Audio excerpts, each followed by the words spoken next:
नमस्कार। जय हिंद। आप सभी का स्वागत है आज के इस नए लेक्चर में। आज हम लोग बात करने जा रहे हैं सीयूईटी एमए इकोनॉमिक्स एंट्रेंस का प्रीवियस ईयर क्वेश्चन जो कि 2023 के अंदर पूछा गया है। जो भी मैक्रो इकोनॉमिक्स से रिलेटेड क्वेश्चन है सीयूईटी के अंदर, जो तो 2023 के अंदर पूछे गए हैं, दोनों पेपर 6 जून वाला और 23 जून वाला। तो ये दोनों दिन का जो इतने भी क्वेश्चन मैक्रो इकोनॉमिक्स से पूछे गए उसका एनालिसिस करेंगे, उसका आंसर देखेंगे और क्या क्या टॉपिक इंपॉर्टेंट है, कहाँ से क्वेश्चन पूछे गए हैं, ये हम लोग लेक्चर पूरे देखने के बाद समझ में आएगा। तो ये लेक्चर 1 घंटे के आसपास का होगा, लेकिन आपके लिए बहुत ही फ्रूटफुल होगा क्योंकि आपको इस लेक्चर 1 घंटे में आपको ये पता चल जाएगा कि मैक्रो इकोनॉमिक्स के अंदर क्या क्या चीजें इंपॉर्टेंट है, किस चीज के ऊपर जो सीयूईटी जो क्वेश्चन सेट करते हैं उनका ज्यादा किस टॉपिक के ऊपर ज्यादा फोकस रहता है और किस तरीके के क्वेश्चन पूछते हैं। तो उस तरीके से आप अपने प्रिपरेशन आगे कर पाएंगे। तो चलिए, मैं हूं सौरभ सिंह और आप देख रहे हैं इको स्टडी। इस लेक्चर से पहले आपका माइक्रो इकोनॉमिक्स का पूरा जो दोनों पेपर का एनालिसिस हम लोग पहले कर चुके हैं। अगर आप नहीं देखे तो ऊपर आपको वीडियो शो हो रहा होगा, इस वीडियो पे क्लिक करके, आप लिंक पे क्लिक करके आप माइक्रो इकोनॉमिक्स का भी एनालिसिस पूरा आप देखेंगे और समझेंगे वहां पे इंपॉर्टेंट कौन कौन से टॉपिक है और आपको क्या क्या चीजें पढ़नी चाहिए। So let's begin macro economics. तो मैक्रो इकोनॉमिक्स के अंदर सबसे पहला क्वेश्चन जो है वो 39 क्वेश्चन नंबर था 6 जून वाले पेपर में। तो ये क्वेश्चन क्या कहता है आपका कि कोई इकोनॉमी है जिसके अंदर there is a perfect capital mobility, fixed price level, fixed exchange rate, what will be the effect on rise in foreign interest rate on output of an economy. Interest rate बढ़ने के कारण output का के ऊपर क्या effect पहुंचेगा जब perfect capital mobility हो, फिक्स्ड एक्सचेंज रेट हो, प्राइस लेवल फिक्स्ड हो तब। तो यहाँ से पता हो जाना चाहिए कि परफेक्ट मोबिलिटी की बात की जा रही है और फिक्स्ड एक्सचेंज रेट। तो ये आपका कौन सा मॉडल होगा? मंडल फ्लेमिंग मॉडल से रिलेटेड ये क्वेश्चन है। तो मंडल फ्लेमिंग मॉडल में हम लोग जानते हैं कि अंडर परफेक्ट कैपिटल मोबिलिटी हम लोग फिक्स्ड एक्सचेंज रेट और एक फ्लेक्सिबल एक्सचेंज रेट पढ़ते हैं। और इसके अंदर भी मॉनेटरी पॉलिसी, फिस्कल पॉलिसी, और इसके अंदर भी monetary policy and fiscal policy. तो ये हम लोग पढ़ते हैं। उसी तरीके से यहाँ पर हम लोग मंडल फ्लेमिंग मॉडल का यूज करके इस क्वेश्चन को सॉल्व करेंगे। तो क्या क्या है? परफेक्ट कैपिटल मोबिलिटी है, fixed exchange rate. Exchange rate क्या है? फिक्स्ड। मतलब कि आपका ये इंटरेस्ट रेट, इनकम, आईएस कव आपका क्या होता है? Downward sloping. एलएम कव आपका क्या होता है? Upward sloping. और ये जहां पे इंटरसेक्ट किया वो हमारा क्या होगा?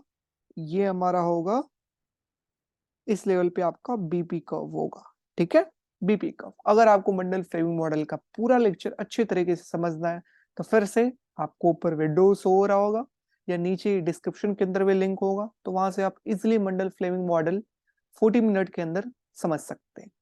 ठीक है, तो ये आपका इनिशियल इक्विलिब्रियम लेवल है और आपका आउटपुट y1 है। इंटरेस्ट रेट आपका वर्ल्ड इंटरेस्ट रेट के बराबर है, डोमेस्टिक इंटरेस्ट रेट। अब फिक्स्ड एक्सचेंज रेट के अंदर अगर आपका इंटरेस्ट रेट इंक्रीज किया, क्या हुआ? Rise in foreign interest rate, कि फॉरेन का इंटरेस्ट रेट आपका इंक्रीज करेगा, तब क्या इफेक्ट होगा? तो अगर फॉरेन का इंटरेस्ट रेट यहां चला गया तो यहां होने के कारण क्या होगा आप देख सकते हो। अगर इंटरेस्ट रेट यहां होगा तो हमारा जो इकोनॉमी के अंदर आउटपुट है वो कितना हो जाएगा? y2। Getting my point? कि अगर आपका foreign interest rate that is represented by i f get increases, तो हमारा जो आउटपुट लेवल है वो कहां चला जाएगा? y2 level. Getting my point? एक तरीके से ऐसे समझ सकते हैं कि एक्सचेंज रेट आपका क्या है? फिक्स है। बाहर के देश में क्या हुआ कि आपका इंटरेस्ट रेट ज्यादा है देन आपके देश। Foreign interest rate is greater than domestic interest rate. तो आपके कंट्री से क्या होगा? Capital outflow. है ना, बाहर जाएंगे और लोग वहां जा करके इन्वेस्ट करेंगे। ठीक है, तो क्या होगा, कैपिटल आउटफ्लो। कैपिटल आउटफ्लो होने के कारण क्या होगा, आप देख सकते हो कि डिमांड आपका क्या होगा, आप डॉलर का इंक्रीज कर जाएगा, सप्लाई आपका क्या होगा, सप्लाई ऑफ डॉलर डिक्रीज कर जाएगा। Getting my point, supply of dollar get decreases, और इस तरीके से डॉलर क्या करेगा, उसकी वैल्यू बढ़ जाएगी। ठीक है ना, तो ऐसे भी अगर इंटरेस्ट रेट बाहर बढ़ रहा है तो आपका जितना भी इन्वेस्टमेंट है वो आपके कंट्री से क्या होगा, जो आपके कंट्री में इन्वेस्टमेंट लोग कम करना सोचेंगे, है ना, क्योंकि उनको ज्यादा रेट ऑफ रिटर्न बाहर के देश में मिल रहा है। दैट्स वाई आपका इकोनॉमी के अंदर आउटपुट क्या हो जाएगा, डिक्लाइन हो जाएगा। What, decline. Getting my point, कि आपका आउटपुट डिक्लाइन हो। नेक्स्ट क्वेश्चन, कि ये जीडीपी से रिलेटेड बेसिक क्वेश्चन है, नेशनल इनकम अकाउंटिंग जो चैप्टर है उससे क्या बोला है कि while calculating GDP expenditure approach के अंदर इंपोर्ट जो है वो सब्सट्रैक्ट होता है। तो एक्सपेंडिचर अप्रोच आपको पता होना चाहिए क्या होता है, y is equal to C plus I plus G plus N X. N X मतलब x माइनस एम, और ये m क्या है आपका, इंपोर्ट। तो आपका इंपोर्ट क्या होता है, सब्ट्रैक्ट होता है। तो सब्ट्रैक्ट होता है, ये सही है। रीजन क्या बोल रहा है, import are included when the value of consumption and other component of expenditure are calculated। Import को तब हम इंक्लूड करेंगे जब हम लोग देखेंगे कि हमारे देश के अंदर कितना कंजम्पशन हुआ है ना, कितना हमारे लोगों के द्वारा एक्सपेंडिचर किया गया है, तब हम इंपोर्ट को इंक्लूड करेंगे। तो ये भी सही है, इंपोर्ट को, इंपोर्ट तब हम लोग देखते हैं जब हम लोग पूरा बात करेंगे कि हम कितना खाए, हमारे देश का चीज कितना खाए और बाहर से जो गुड्स आया है वो कितना कंज्यूम की। तो टोटल कंजम्पशन की बात होगी, टोटल एक्सपेंडिचर की, तब हम लोग इंपोर्ट की बात करेंगे। ये भी सही है, बट क्या ये करेक्ट एक्सप्लेनेशन है, इंपोर्ट को सब्ट्रैक्ट करने का क्या ये करेक्ट एक्सप्लेनेशन है जीडीपी के अंदर? जीडीपी के अंदर इंपोर्ट क्यों नहीं होता? वाई? बिकॉज जीडीपी क्या कहता है, जीडीपी का डेफिनेशन है that is the market value of final goods and services that is produced between our nation. What, between our nation, between our territory या nation during fixed period of time. तो ये आपका definition है, हमारे देश के अंदर वो प्रोड्यूस होना चाहिए। That's why it is in आपका इंपोर्ट जो होता है वो जीडीपी के अंदर इंक्लूड नहीं होता है, बिकॉज इंपोर्ट कहाँ प्रोड्यूस होता है, बाहर, फॉरेन के अंदर, है ना। सो इंपोर्ट क्यों नहीं ऐड होता है, क्यों नहीं, बिकॉज ये फॉरेन के अंदर प्रोड्यूस्ड है, हमारे इकोनॉमी के अंदर ये प्रोड्यूस्ड नहीं है। तो ये आपका रीजन नहीं दिया हुआ है, रीजन दिया हुआ है कि इंपोर्ट जो है, इंपोर्ट जब हम consumption, total consumption, total expenditure की बात करेंगे तब इंपोर्ट को इंक्लूड करेंगे, ठीक है, बट जीडीपी के अंदर क्यों इंक्लूड नहीं है? Because import are produced in foreign nation, है ना, वो डोमेस्टिक इकोनॉमी के अंदर नहीं, हमारे नेशन के अंदर नहीं, वो विदेशों के अंदर गुड्स बने हैं। That's why this is subtracted. तो both assertion and reason are correct, but R is not correct explanation of A. So option number second is your right. 2. But आपका जो जो आंसर की जारी किया गया है एनटीए के द्वारा उसके अंदर option number A, but option number ए किसी भी तरीके से सही नहीं हो सकता। आप खुद देख सकते हैं कि इंपोर्ट क्यों इंक्लूड नहीं किया जाता है, बिकॉज वो हमारे देश के अंदर प्रोड्यूस नहीं होता है, जो कि रीजन नहीं दिया हुआ है। ठीक है, तो option number 2 is correct. Next question, फिर से ये जीडीपी से रिलेटेड क्वेश्चन है। यहाँ पर आपको बताना है कि आपका जीडीपी कैलकुलेट करके बताना है। तो क्या बोला है, स्टेटमेंट 1 बोल रहा है कि 2020 के अंदर कोई फार्मर है वो 5 न्यू ट्रैक्टर को खरीदते हैं, सही बात है, और कितने में, 2 लाख रुपए में 5 न्यू ट्रैक्टर को 2 लाख रुपए में खरीदते हैं, 2 लाख मतलब 10 लाख रुपीज वो खर्च करते हैं। ही सोल्ड इज 5 ट्रैक्टर, जो ओल्ड ट्रैक्टर है उन्हें वो सोल्ड कर देते हैं 50,000 रुपए में सेम ईयर के अंदर। तो वो फिर बेच देते हैं, सोल्ड कर देते हैं कितने में, 50K में। तो ये 2.5 लाख रुपीज। अब बात आता है the net increase in GDP due to this transaction. तो आपका जीडीपी के अंदर जो इंक्रीज होगा इस ट्रांजेक्शन के लिए वो कितना होगा, 12,50,000, ये बताना है। तो जीडीपी जब हम लोग पढ़ते हैं तो वहां पर पढ़ते हैं कि जीडीपी के अंदर कौन सी चीजें इंक्लूड होगी, कौन सी चीजें इंक्लूड नहीं होगी। तो हमारा कॉन्सेप्ट क्या है, उस टाइम जब पढ़ते हैं तो हमारा कॉन्सेप्ट है कि जीडीपी के अंदर used good is not included in GDP, कि यूज्ड गुड जो है वो जीडीपी के अंदर इंक्लूड नहीं किया जाता। Getting my point. या सोल्ड गुड भी कह सकते हैं, सोल्ड गुड, क्योंकि एक बार अगर मैंने घर खरीद लिया, नया घर, ठीक है ना, अब मैंने बनाया तो वो जीडीपी के अंदर इंक्लूड होगा, न्यूली प्रोड्यूस्ड होना चाहिए, नॉट यूज्ड गुड, डेफिनेशन के अंदर ही है। Market value of newly final and newly produced good within our nation during fixed period of time. तो ये न्यूली होना चाहिए प्रोड्यूस्ड, नॉट सोल्ड। तो इसलिए ट्रैक्टर खरीदा है, ठीक है, 10 लाख रुपए आ गया, अब फिर से इस ट्रैक्टर को बेच दिया है, तो used good is not calculated in GDP. That's why ये जीडीपी हमारा कितना होगा, 10 लाख ही होगा, ना कि 10 प्लस 2.5 दैट इज 12.5 लाख। तो स्टेटमेंट 1 क्या कह रहा है कि जीडीपी जो हमारा होगा वो 12.5 लाख होगा। क्या सही है ये? नहीं, क्योंकि used good is not calculated. तो जो 2.5 लाख है हमारा सोल्ड करने का पुराने ट्रैक्टर का, वो हमारा इंक्लूड नहीं होगा। स्टेटमेंट 2, इन 2020 फार्मर परचेस 5 न्यू ट्रैक्टर, ठीक है, 2 लाख रुपए पे, ठीक है। ये बेच देता है 5 ट्रैक्टर को 50,000 रुपए पे, ठीक है, सेम ईयर के अंदर, ठीक है। तो आपका जीडीपी जो होगा इकोनॉमी के अंदर वो इंक्रीज करेगा 10 लाख रुपए से। तो सही बिल्कुल, कि जो न्यूली प्रोड्यूस्ड है उतना से आपका जीडीपी इंक्रीज करेगा, ठीक है ना। जो न्यूली प्रोड्यूस्ड है उतना से आपका जीडीपी इंक्रीज करेगा। तो न्यूली प्रोड्यूस्ड हमारा 5 into 2 lakh, that is 10 lakh. So your statement number 1 is false. कौन सा है option? False. Statement 2 is true. So 4 is your correct option. Getting my point? हाँ। Next question, when the economy is in liquidity trap. देखिए ISLM से question फिर से आया कि जब लिक्विडिटी ट्रैप के अंदर इकोनॉमी होगा तो एलएम कर्व हॉरिजॉन्टल होता है, राइट या रॉन्ग?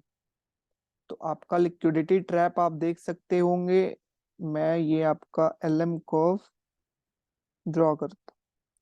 तो ये आपका ऐसे अगर एलएम कर्व है, ये एलएम है, तो आपका ये जो रीजन होता है ना, ये क्या होता है, लिक्विडिटी ट्रैप का, लिक्विडिटी ट्रैप का। और ये आपका तो पॉजिटिवली स्लोप है, और ये जो रीजन है वो आपका क्या है, वर्टिकल, वर्टिकल। और ये कब होता है, क्लासिकल केस, क्लासिकल केस, ठीक है ना। तो एलएम कर्व आपका लिक्विडिटी ट्रैप के अंदर कब होता है, जब मॉनेटरी पॉलिसी का कोई भी इफेक्ट इंटरेस्ट रेट के ऊपर नहीं हो, मॉनेटरी पॉलिसी इज इनइफेक्टिव। तो उस सिचुएशन को क्या कहते हैं, लिक्विडिटी ट्रैप। कि सिर्फ फिस्कल पॉलिसीज के थ्रू ही आईएस कर्व को हम शिफ्ट करके ही आप क्या कर सकते हैं, आउटपुट को इंक्रीज कर सकते हैं, मॉनेटरी पॉलिसी का कोई भी इफेक्ट इंटरेस्ट रेट के ऊपर नहीं होगा। गेटिंग? हाँ। तो इस कंडीशन को लिक्विडिटी ट्रैप कहते हैं। तो लिक्विडिटी ट्रैप के अंदर आपका क्या होता है, एलएम कर्व हॉरिजॉन्टल होता है, बिल्कुल सही है। Fiscal policy is ineffective when the economy is in liquidity trap. Fiscal policy जो है वो इनइफेक्टिव होगा जब लिक्विडिटी ट्रैप में होगा। Monetary policy is ineffective because monetary policy output को इंक्रीज नहीं कर पा रहा है, क्योंकि इंटरेस्ट रेट ऑलरेडी वो क्रिटिकल लेवल पे है। उससे नीचे अगर जाएगा तो फिर लोग प्रेफर्ड ही नहीं करेंगे, ऐसे भी नहीं प्रेफर्ड कर रहे हैं। Getting my point? तो इसलिए आपका मॉनेटरी पॉलिसी इनइफेक्टिव होता है। बट फिस्कल पॉलिसी की बात करें, फिस्कल पॉलिसी क्या कहता है आपका, कि change in government policy, government expenditure. तो गवर्नमेंट एक्सपेंडिचर को इंक्रीज करे तो आईएस कर्व या एलएम कर्व पे इफेक्ट, कौन सा कर्व, आईएस कर्व को इफेक्ट करता है, राइट। हाँ, आईएस कर्व को इफेक्ट करता है, क्योंकि आईएस कर्व डिराइव कहां से होता है, y is equal to C plus I plus G plus N X. Getting yes और नो? ठीक है ना। तो इसलिए यहाँ पर g अगर बढ़ेगा तो आपका आईएस कर्व शिफ्ट करेगा किधर की ओर, राइट वर्ड की तरफ। और अगर IS कब शिफ्ट करेगा राइटवर्ड की तरफ, तो आप देख सकते हो आउटपुट Y1 लेवल से Y2 लेवल पे इंक्रीज हो गया without change in interest rate, and that's why it is what, आपका 100% effective policy. Effective policy when economy is in liquidity trap, हम फिस्कल पॉलिसीज का इस्तेमाल करते हैं। तो यहाँ पे इनइफेक्टिव बोल रहा है, सही है या गलत? गलत। तो आपका statement 1 is true and statement 2 is false. तो आपका ये हो गया, आपका third number is your correct.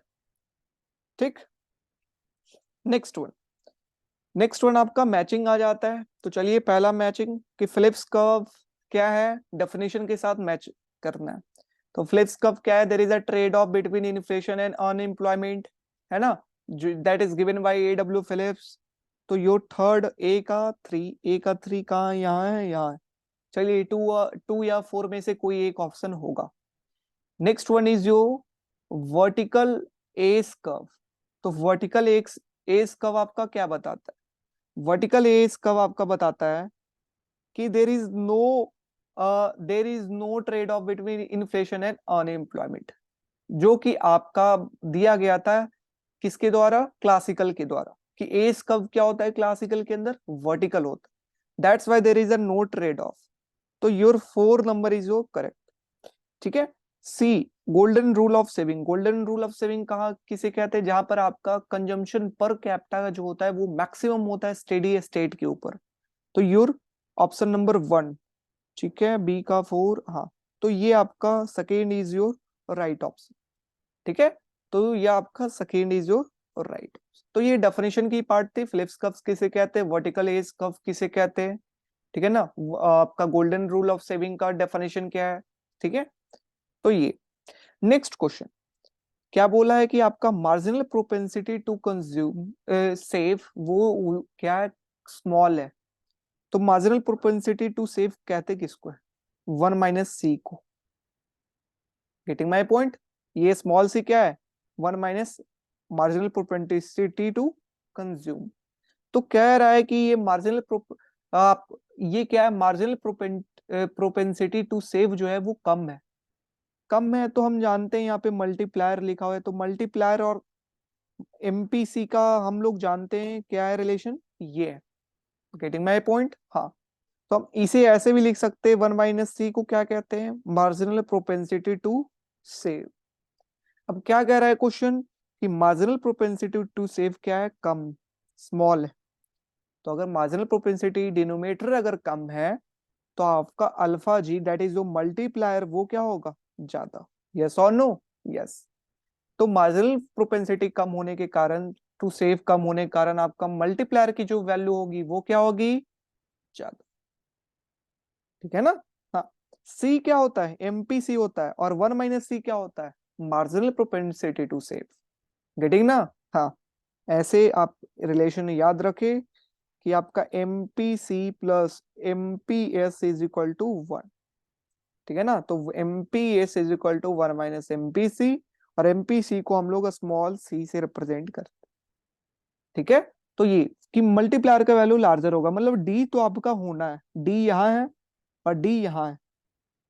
अब नेक्स्ट वन आपका क्या है कि आ, आपका कह रहा है नेक्स्ट वन इज योर, जब एमपीएस की वैल्यू बड़ी होगी तो सेविंग फंक्शन, आपका सेविंग फंक्शन कैसा होता है पता होना चाहिए, कंजम्पशन फंक्शन, सेविंग फंक्शन। तो सेविंग फंक्शन आपका नीचे से, है ना, सेविंग इनिशियली जब हमारे पास इनकम नहीं है तो आपका सेविंग क्या होता है, नेगेटिव होता है, नेगेटिव। फिर आपका इनकम इज इक्वल, यहाँ पर सेविंग इज इक्वल टू 0, ये निगेटिव का रीजन, और ये सेविंग पॉजिटिव का रीजन। ठीक है, तो आपका जब एमपी सेविंग लोग ज्यादा करते हैं, सेविंग अगर ज्यादा है तो एमपीएस क्या होगा, एमपीएस क्या होगा आपका, फ्लैटर होगा। कैसा बनता है ये, फ्लैटर, ये फ्लैटर है। तो सेविंग अगर लोग ज्यादा करेंगे तो एमपीएस का वैल्यू क्या होगा, गेट फ्लैटर। तो ये फ्लैटर बनता, गेटिंग। तो flatter your E, not a steeper, flatter. तो आपका डी तो है, ठीक है, और ई है, ई। तो ये डी और ई इज योर करेक्ट। ऐसे भी आप सेलेक्ट कर सकते हैं, आपका मल्टीप्लायर क्या है ज्यादा, बी कह रहा है मल्टीप्लायर कम है, जो कि गलत है, तो बी तो गलत है, तो 4 को हटा दो, तो third is your right option. Getting my point? Yes. Next question, एलिम curve जो है वो रिप्रेजेंट करता है, ठीक है, इनकम एंड इंटरेस्ट रेट जो सेटिस्फाई करता है एम बाई पी। बिल्कुल सही बोल रहा है, ठीक है ना। आपका demand for money, supply for money ये सेटिस्फाई करता है, तो what is the value of D Y by D I? हमको D Y by D I की differentiation of income with respect to interest rate ये हमको फाइंड करना है। तो वी नो व्हाट कि demand for money is known as K Y minus H I is equal to M bar by P bar. Yes और no? Yes. फिर से अगर ISLM का लेक्चर नहीं देखें तो आप प्ले लिस्ट के अंदर जाकर के चेक कर सकते हैं, वहां पर मैं ISLM बता चुका। तो ये हम लोग इक्वेशन को अगर सही करें तो H I plus M bar by P bar, ये y is equal to H Y K को हम नीचे ले आते हैं, 1/k M bar by P bar, ठीक है। अब अगर हम बात करें क्या बोल रहा है ये, हमें डिफरेंशिएशन करना है किसका, इनकम का with respect to interest rate. तो अगर इंटरेस्ट रेट के साथ डिफरेंशिएशन करें तो यहाँ पर D I by D I plus इसका तो आई है ही नहीं तो इसका 0, तो आपका आ गया क्या इसका differentiation H Y K, H Y K, ठीक है। हाँ एच वाई के, एच क्या रिप्रेजेंट करता है, इंटरेस्ट रेट, है ना। Sensitivity that is demand for money to sensitivity of demand for money to change in interest rate, और K क्या रिप्रेजेंट करता है, sensitivity for demand for money to change in income, ये income को represent करता है। मतलब ऊपर ऊपर में ये एल आई, ठीक है ना, L I demand for money जो कि इंटरेस्ट रेट के साथ एल आई यहां से रिप्रेजेंट हो रहा है, और ये एल वाई, एल वाई, ठीक है। और अगर हम लोग बात करें कि ये पॉजिटिव होगा या फिर नेगेटिव होगा, तो आपका L I by L Y, आपका ऑप्शन कौन सा सही होगा, आपका option number 1 is your correct, option 1 is your correct option, ठीक है। 1 is your correct option. 1 second देख लेते हैं इसका आंसर क्या है आपका, 1 2 3 4 5 6 7। तो आपका ये देखिए कि यहाँ पर 1 is your correct option, no no no no no no, 1 आपका सही नहीं होगा। यहाँ पर देखिए L I L Y, L I L Y दोनों जगह दिया हो। आप अब आपको ये समझना है कि demand for money to change in income के साथ रिलेशन क्या है, पॉजिटिव, और इंटरेस्ट रेट का रिलेशन क्या है, demand for money negative. Getting my point कि आपका इंटरेस्ट रेट के साथ रिलेशन क्या है, डिमांड फॉर मनी का नेगेटिव, और इसके साथ पॉजिटिव। तो आपका जो अब बनेगा वो क्या आएगा, माइनस प्लस माइनस। तो your option number 4 is correct, 4 is your correct option, ठीक है। हाँ, नेक्स्ट क्वेश्चन, फिर से demand for money, supply for money दिया हुआ है, LM आपका यहाँ पर फाइंड करना है। तो डिमांड फॉर मनी आपका कितना दिया हुआ है, 0.25y, और सप्लाई फॉर मनी 500। तो अगर हम लोग y की वैल्यू निकाले तो कितनी आएगी, 500 बाई 0.25, पॉइंट हटाएंगे ऊपर 100, 25 से 4 टाइम, तो ये 2000 आपका आ जाएगा, that is your income level. तो 2000 यहाँ है, यहाँ है, यहाँ है। अब हमें पता करना है कि एक कह रहा है कि एलिम कर्व वर्टिकल है, एक कह रहा है एलिम कर्व हॉरिजॉन्टल है, एक कह रहा है अपवर्ड स्लोपिंग। तो ये पता कर, तो इक्वेशन क्या दिया हुआ है आपका, डिमांड फॉर मनी का इक्वेशन दिया हुआ है 0.25y, and we know what demand for money is equal to ky minus hi। Means यहां पर जो h का वैल्यू जो है कुछ नहीं है, मतलब h का वैल्यू क्या होगा, जरूर 0 होगा, तभी तो 0 है, ठीक है ना। तो h का वैल्यू क्या है, 0। अगर h का वैल्यू 0 होता है तो LM कर्व कैसा बनता है, ये आपको पता होना चाहिए। when h का वैल्यू दैट इज जो sensitivity of demand for money to change in interest rate अगर 0 है, तो आपका LM curve classical case that is जो वर्टिकल होता है, व्हाट, वर्टिकल। तो ये आपका वर्टिकल LM कर्व बनेगा। और जब एज का जब एच का वैल्यू इन्फिनिटी हो तो ये कैसा बनेगा, horizontal, that is your liquidity trap, liquidity trap, that is your horizontal.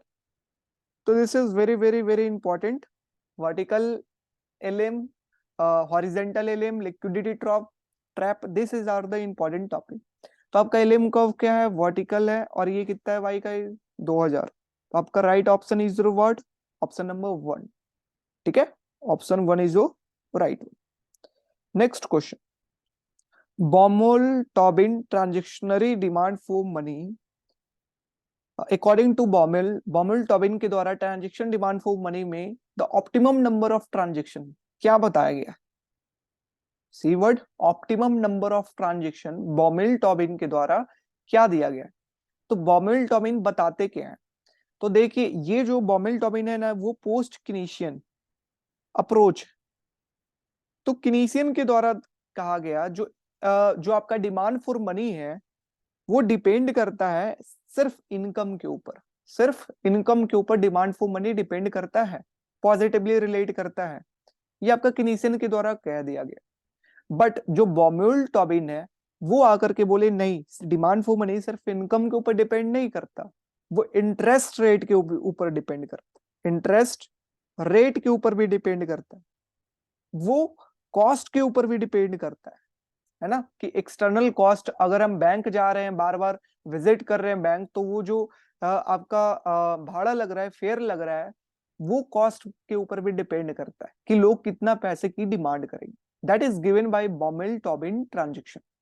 तो इनके अंदर इसके अंदर जो Baumol-Tobin ने कहा था कि ऑप्टिमम नंबर ऑफ जो ट्रांजेक्शन होगा वो आपका कितना होगा, उसके लिए उन्होंने कहा था कि in star is equal to आपका जो होगा interest rate in star is equal to आपका YI/2F अंडर रूट। तो ये Baumol-Tobin के द्वारा कहा गया, ये उन्होंने फाइंड किया कि जो ऑप्टिमम नंबर होगा ट्रांजेक्शन का वो कितना होगा, अंडर रूट YI/2F। Y क्या है, इनकम, I क्या है, इंटरेस्ट रेट, F क्या है, फॉर जो आप कॉस्ट बियर कर रहे हैं, कॉस्ट बियर कर रहे हैं जब आप बैंक जाते हैं तो जो आपका एडिशनल कॉस्ट लग रहा है, तो दैट इज योर F। तो यहां से आपका ये रिलेशन क्या बताता है, इनकम के साथ पॉजिटिवली रिलेशन, इंटरेस्ट रेट के साथ positive relation, getting my point, income के साथ पॉजिटिव रिलेशन, हाँ, उसके बाद इंटरेस्ट रेट के साथ पॉजिटिव रिलेशन, और जो ये ट्रांजेक्शन कॉस्ट है F, उसके साथ क्या, नेगेटिव रिलेशन, ट्रांजेक्शन कॉस्ट के साथ क्या, नेगेटिव रिलेशन। तो ये आपका बताता है कौन, Baumol-Tobin इक्वेशन, ये चीज कहा, ठीक है। तो इस इक्वेशन से हम लोग इस क्वेश्चन का सॉल्यूशन निकालेंगे कि y और इंटरेस्ट रेट और इनकम के बीच में पॉजिटिव रिलेशन है और इनवर्सली रिलेशन ट्रांजेक्शन कॉस्ट के बीच में, ठीक है। तो ये चीज ओके। ऐसे भी अगर आपका इस तरीके से अगर समझना है तो ये आपका ऑप्टिमम नंबर ऑफ ट्रांजेक्शन, इसी को आपका डिमांड, ट्रांजेक्शन डिमांड उन्होंने जो दिया, तो ट्रांजेक्शन डिमांड पे क्या होता है, y is equal to 2n। अब यहाँ पे n की वैल्यू हम रखेंगे तो वहां से हमारा ट्रांजेक्शन डिमांड जो Baumol-Tobin के द्वारा जो दिया गया वो फाइंड कर लें, ठीक है।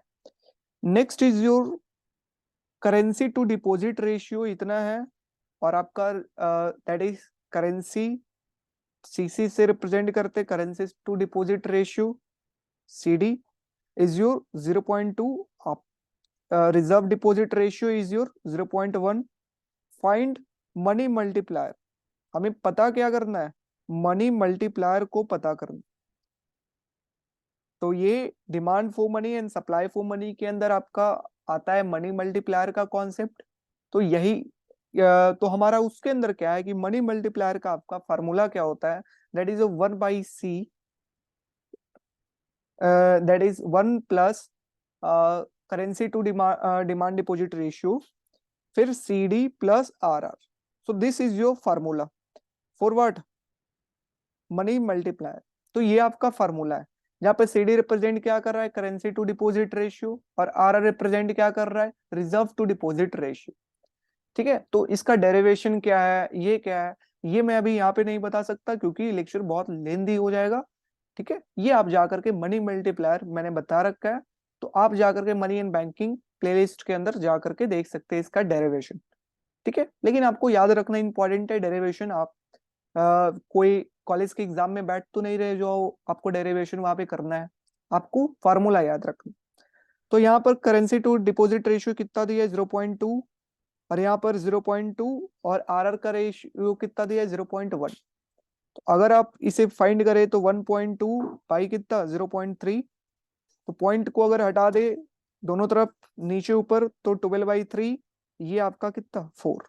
पॉइंट कैसे हटा, किसी को डाउट है तो पॉइंट हटाएंगे 10, नीचे पॉइंट हटाएंगे तो 10, 10 10 कैंसिल आउट, 12/3 इज 4। तो your 4 is your money multiplier. तो option number 4 is your correct. Okay, हाँ। Next one, Tobin Q ratio refers to. Tobin Q ratio किसे कहते हैं, सीधी डेफिनेशन पूछा है, बेसिक क्वेश्चन है। ठीक है ना, टॉबिन क्यू रेशियो किसे कहते हैं? तो टॉबिन क्यू के द्वारा कहा गया था, इसके अंदर होता है जो आपका मार्केट वैल्यू है आपके एसेट का, market value of asset by जो आपका एसेट है उसको प्रोड्यूस करने में जो कॉस्ट लगा है, that is cost of producing that asset, producing that asset. ठीक है ना, तो इसे क्या कहते हैं, टॉबिन क्यू इक्वेशन। ठीक है ना, ये टॉबिन क्यू रेशियो है, दैट इज जो आपका मार्केट वैल्यू है, आपके पास कोई एसेट है, कोई कार है तो उसकी मार्केट वैल्यू क्या है और उसको बनाने में कितना कॉस्ट लगा है। ठीक है, अगर मार्केट वैल्यू ज्यादा है देन कॉस्ट तो सही है, बिल्कुल बाय करो, है ना, या सेल करो। अगर और आप इन्वेस्ट कर सकते हैं, और फर्म जो है वो इन्वेस्ट कर सकती है क्योंकि कॉस्ट उसको कम पड़ रहा है।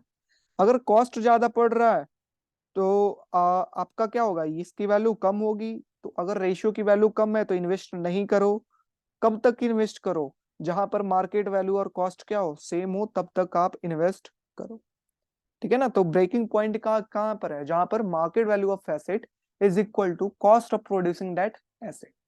तो ये आपका रेशियो दिया गया है और आप देख सकते हो the ratio of market value of firm asset to the cost of producing asset, that is your option number 1 is your correct. ठीक है, तो ये आप यहाँ पर आपका बॉमोल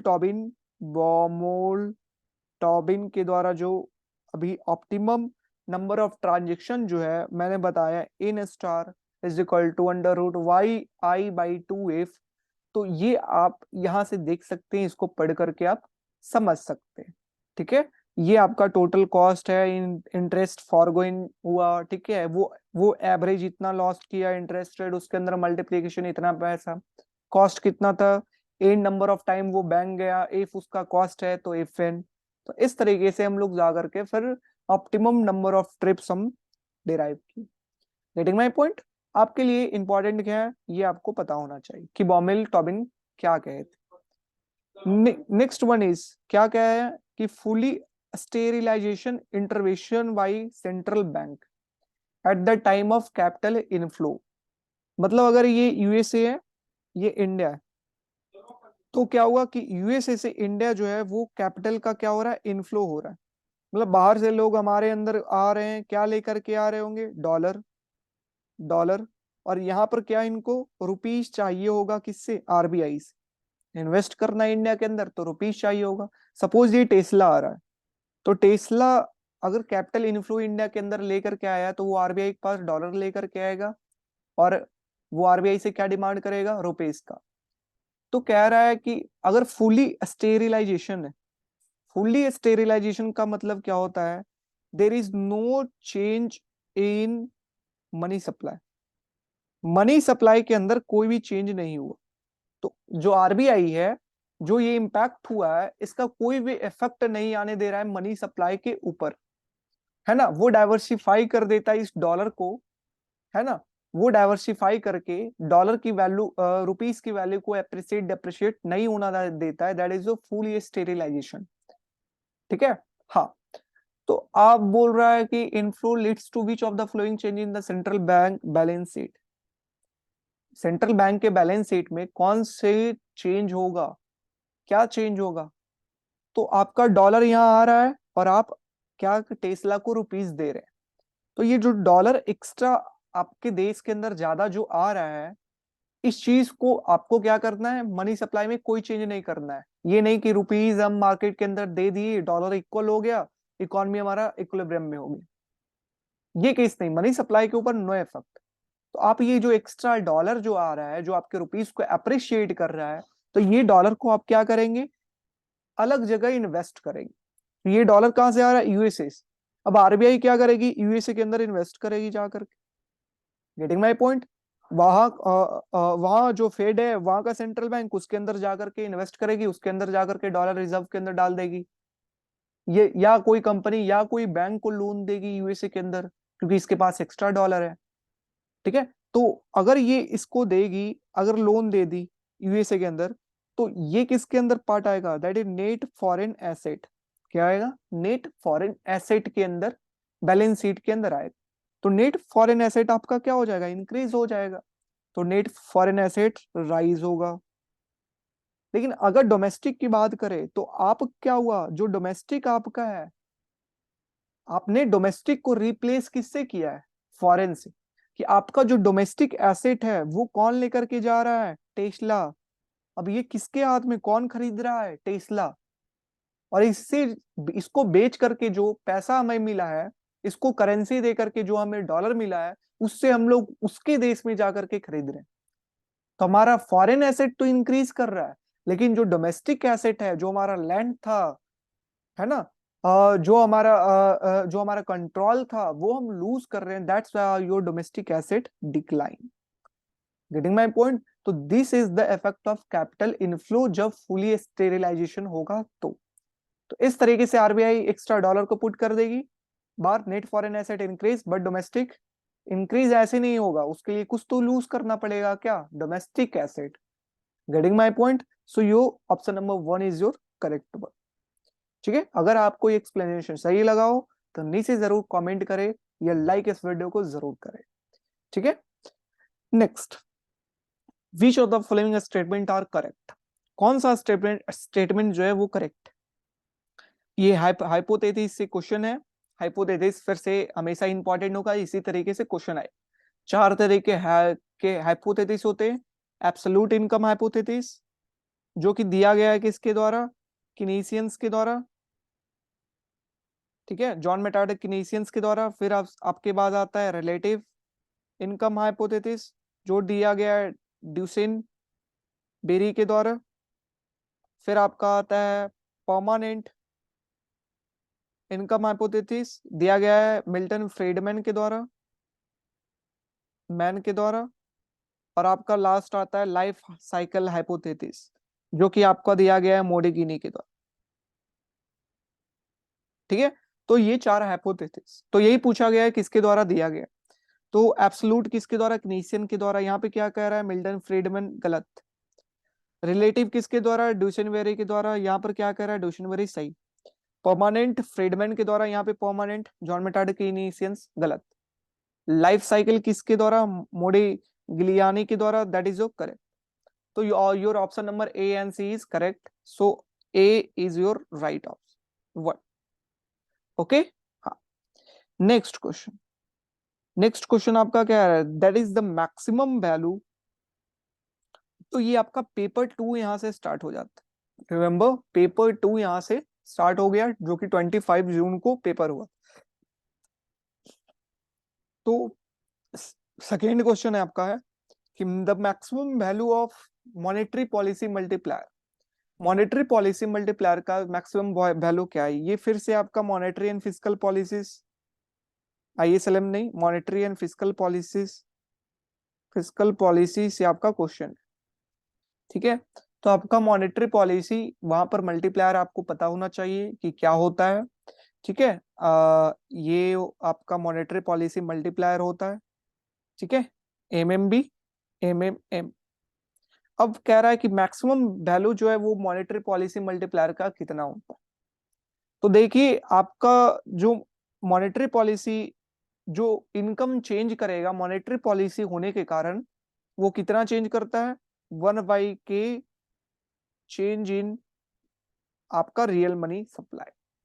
तो ये आपका होता है कि आपका income, that is your monetary policy. अगर देखते हैं ये आपका एलएम कर्व, ये आईएस कर्व, ये एलएम। अगर आपका मॉनेटरी पॉलिसी हुआ एक्सपेंशनरी मॉनेटरी पॉलिसी, जिसके कारण LM1 से LM2 शिफ्ट हो गया, तो आपका कितना इनकम के अंदर चेंज हुआ है, इनकम Y1 से Y2, तो कितना चेंज हुआ है वो कैसे पता चलेगा? इसके थ्रू, है ना। दैट इज जो 1/k चेंज इन आपका रियल मनी सप्लाई। 1/k, के यहाँ पे क्या है आपका सर से? That is sensitivity of demand for money to change in income. तो ये अब हमें बताना है मैक्सिमम वैल्यू इसका क्या होगा, that is monetary policy multiplier. अब मॉनेटरी पॉलिसी मल्टीप्लायर का मैक्सिमम वैल्यू क्या होगा? तो उसके लिए हम क्या करेंगे, इस इक्वेशन को बस नीचे लेकर के जाएं, तो del Y Y what, del change in real money supply is equal to 1/k। तो आपका जो ये वैल्यू है, ये 1/k, ये आपका क्या है?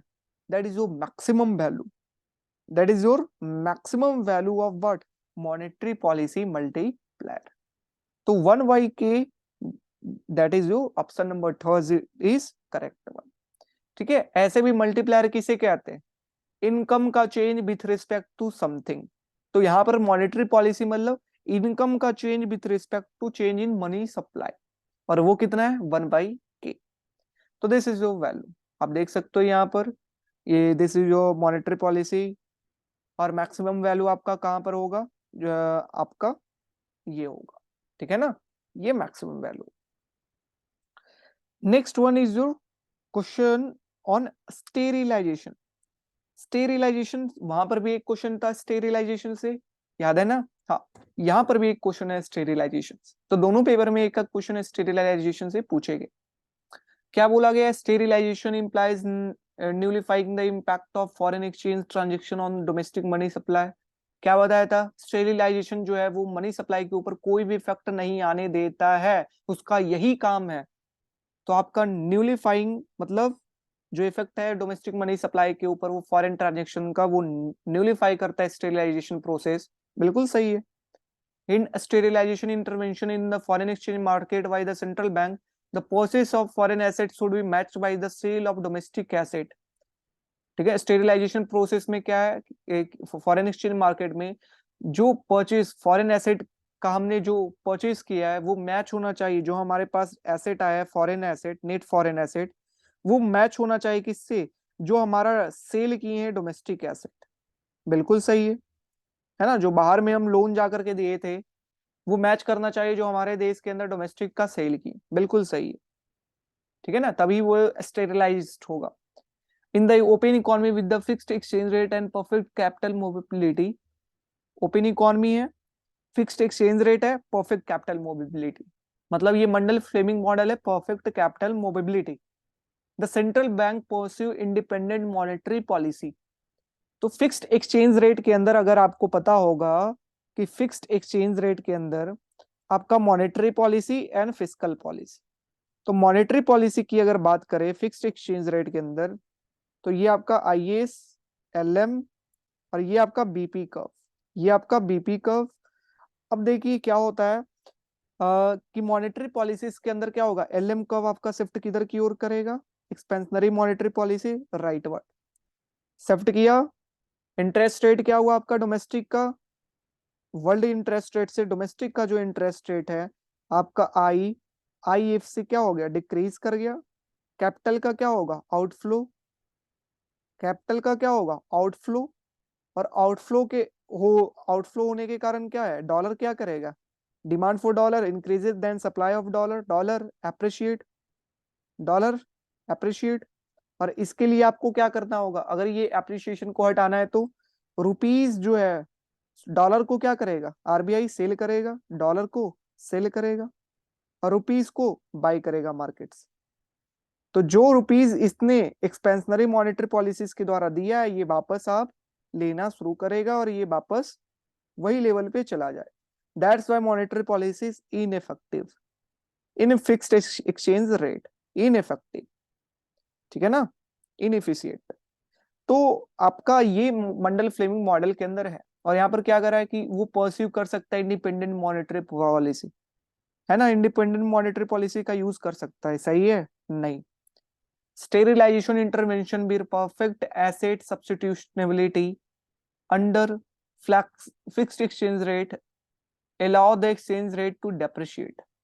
अब अगर फिक्स्ड एक्सचेंज रेट है तो उसके अंदर डेप्रिशिएशन कैसे होगा? बिल्कुल गलत। Fixed exchange rate can change only due to change in nominal exchange rate. Real exchange rate जो है वो सिर्फ नॉमिनल एक्सचेंज रेट के चेंज होने के कारण होगा, ऐसा तो नहीं है। Real exchange rate can also be change due to the change in the price level, है ना। Nominal that is real exchange rate is equal to nominal exchange rate price in foreign price in foreign country and price in domestic country. तो price in foreign और price in domestic के कारण भी change हो सकता है real exchange rate. तो option number is that is wrong. तो A and B is right option, A and B. तो ऑप्शन 3 आपका क्या है? करेक्ट। ठीक है। नेक्स्ट क्वेश्चन क्या कह रहा है कि यूएस अगर यूएस में हम बॉन्ड को इन्वेस्ट करते हैं तो हमारा इंटरेस्ट रेट कितना अर्न होता है? इंटरेस्ट रेट आपका 3% का दे रहा है। कितना का? 3% का इंटरेस्ट रेट दे रहा है। अगर अभी जो है स्पॉट मीन्स अभी जो है वो $1 इज इक्वल टू कितना है? एक्सचेंज रेट दिया हुआ है स्पॉट का $80 में $1 अभी ये एक्सचेंज रेट है।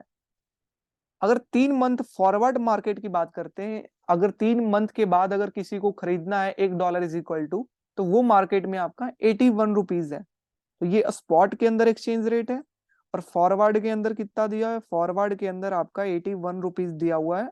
$1 में ₹81, आपका ₹81 इन $1। कितना? 3 मंथ वाले में। तो बोल रहा है कि आपका यूएस बॉन्ड के ऊपर रुपीस के टर्म में कितना परसेंट होगा एनुअल रिटर्न? रुपीस के टर्म में बताइए यूएस बॉन्ड का कितना आपका होगा एनुअल रिटर्न? तो स्पॉट अभी कितना है? ₹80 जो एक्सचेंज रेट। अभी जो फॉरवर्ड मार्केट है 3 महीने के बाद उसमें कितना है? 81। मतलब रुपीस क्या कर गया? डेप्रिशिएट कर गया, है ना। Exchange rate increase, rupees depreciate. क्यों? $1 में अब ₹81 देना पड़ रहा है, मतलब रुपीस की वैल्यू कम हो गई। तो ये 3 मंथ का है। तो अगर 12 मंथ का फॉरवर्ड अगर देखें इसी तरीके से तो आपका कितना होगा? 3 मंथ में 81, मतलब ₹1 इंक्रीज किया है। तो यहाँ पर फोर फोर क्वार्टर है, तो आपका 4 क्वार्टर में ₹4 इंक्रीज, कुछ ऐसा इस हिसाब से ₹84 होगा ऑफ $1 12 मंथ में। ठीक है। तो ये फॉरवर्ड मार्केट होगा 12 मंथ का। लेट मीन्स अगर बात करें कि आपका डेप्रिशिएट किया, आपका रुपये डेप्रिशिएट किया, उसकी वैल्यू कम हुई, कितना परसेंट? कितना परसेंट रुपीस का वैल्यू कम हुआ? तो अगर बात करते हैं ₹4 चेंज कितना क्या हुआ? चेंज कितना का हुआ? ₹4 का हुआ। ₹4 का। और पहले कितना था? 80 था। और अगर इसी परसेंटेज में अगर हम निकालते हैं तो आप देख सकते हो यहाँ पर से कितना आ जाएगा? 2 टाइम 5 है 5%। तो जो ₹4 है जो डेप्रिशिएट किया है वो कितना? 5% का। कितना? 5%। तो अगर डेप्रिशिएशन हो रहा है रुपीस का तो फायदा किसको है? ज्यादा फायदा किसको है? जब यूएस में जो बॉन्ड के अंदर इन्वेस्ट कर रखा होगा उसको फायदा है, उसको फायदा है। Getting my point? हाँ। तो 3% आपका इंटरेस्ट रेट तो दे रहा था, प्लस रुपीज डेप्रिशिएट करने के कारण, डेप्रिशिएशन के कारण कितना परसेंट डेप्रिशिएट किया? 5%। तो एडिशनल 5% रुपये डेप्रिशिएट करने के कारण उससे फायदा है। तो टोटल मिलाकर के कितना? 8%। Getting my point? तो your option number 2 is right one. Option number 2 आपका क्या होगा? करेक्ट होगा, दैट इज योर 8%। ठीक है। हाँ।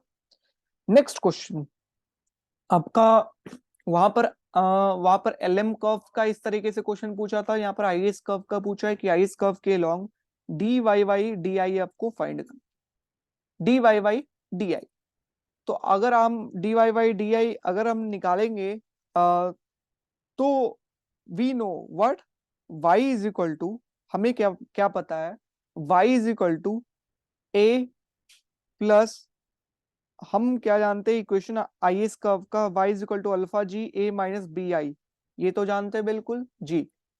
अब ये हमें पूछा है कि पार्शियल डिफरेंशिएशन हमें पूछ रहा है इनकम का और इंटरेस्ट रेट का, दोनों का। तो हम इनकम और इंटरेस्ट रेट का दोनों के साथ साथ हम पार्शियल डिफरेंशिएशन करते जा रहे हैं। तो y का dy और ये y, alpha G constant, a यहाँ पर हटा दो, तो यहाँ पर इसका आपका a के टर्म में a के अंदर भी अगर आपको पता हो तो a के अंदर भी क्या होगा, y that is c plus I plus G, इसके अंदर तो होगा ये कांस्टेंट के अंदर, यस और no, yes, g plus N X और प्लस इसके अंदर टी आर, तो ये कांस्टेंट को ही तो a माने हैं। हाँ, तो ये जो a है इसके अंदर जो y है, तो वहां पर हम क्या लिखेंगे, that is your dy, getting my point. इसके लिए ये y के लिए क्या, dy। अब हम लोग क्या करेंगे यहाँ पर, इंटरेस्ट रेट के साथ अगर हम लोग देखें तो इंटरेस्ट रेट का यहाँ पर क्या होगा, डी, गेटिंग, यहाँ पे डी। तो अगर हम लोग, ये आपका आ गया डी वाई, हम लोग पार्शियल डिफरेंशिएशन कर रहे हैं, ये डी वाई उधर लेकर के डी वाई को कांस्टेंट रखे तो हमारा क्या निकल के आ जाएगा, that is U Y minus one is equal to what, minus D I. अब हम लोग माइनस अगर दोनों साइड लेकर के जाएं तो D Y is equal to what, आपका वाई वन माइनस वाई, है ना। हम लोग दोनों साइड माइनस कर दी। अब हम लोग देखें यहाँ पर अगर हम लोग डी वाई डी आई निकाले, डी वाई डी आई, तो ये आई तो है, आई तो है, जैसे यहाँ पर y का डिफरेंशिएशन के पार्शियल तो डी वाई आया साथ में y आया, उसी तरीके से यहाँ पे क्या आएगा, इंटरेस्ट रेट, तो यहाँ पर क्या आएगा, इंटरेस्ट रेट, उसी तरीके से ये इंटरेस्ट, तो ऊपर में क्या बच जाएगा, interest rate by one minus Y. ठीक है, तो इसी तरीके से हम यहाँ पर कह सकते हैं ए के टर्म में सारा चीज दिया हुआ है, तो ए के टर्म में वाई वन माइनस ए वाई के टर्म, तो आप मैच कर सकते हो कि कौन सा आपका मैच हुआ, that is your option number second. तो आपका ऑप्शन नंबर सेकेंड जो है वो करेक्ट होगा। फिर से आप जानते हैं आईएस कर्व का एक क्या इक्वेशन है, इसको आप पार्शियली क्या करेंगे, डिफरेंशिएट करेंगे, पार्शियली डिफरेंशिएट करने के बाद आप अरेंज करेंगे तो आपका कुछ ये इक्वेशन आ जाएगा, that is your D Y Y D I, getting my point.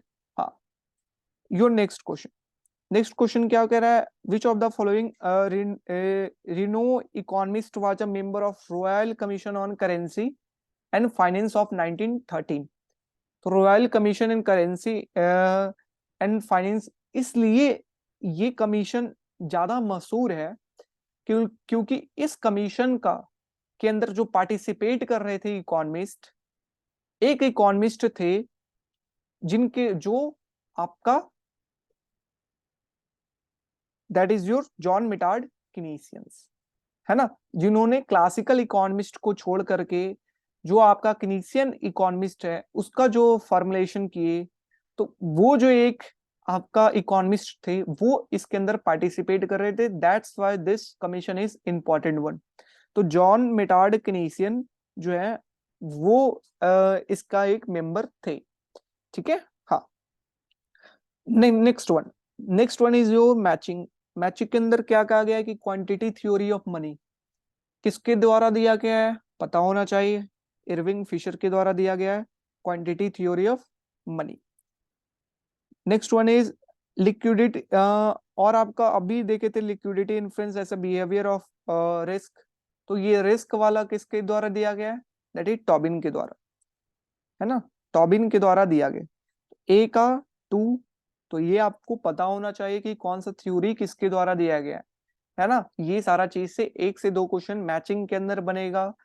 और भी करके वो बना सकते हैं, लाइक असर्शन रीजन वो करके बना सकते हैं, स्टेटमेंट करके दे सकते हैं, तो वो आपको पता होना चाहिए कि कौन सा थ्योरी किसके द्वारा दिया गया है। ठीक है ना, क्या क्या उनके अंदर इंपॉर्टेंट बातें की गई है उस थ्योरी के अंदर, तो ये पता होना चाहिए, उसका डेफिनेशन क्या है, तो ये चीज।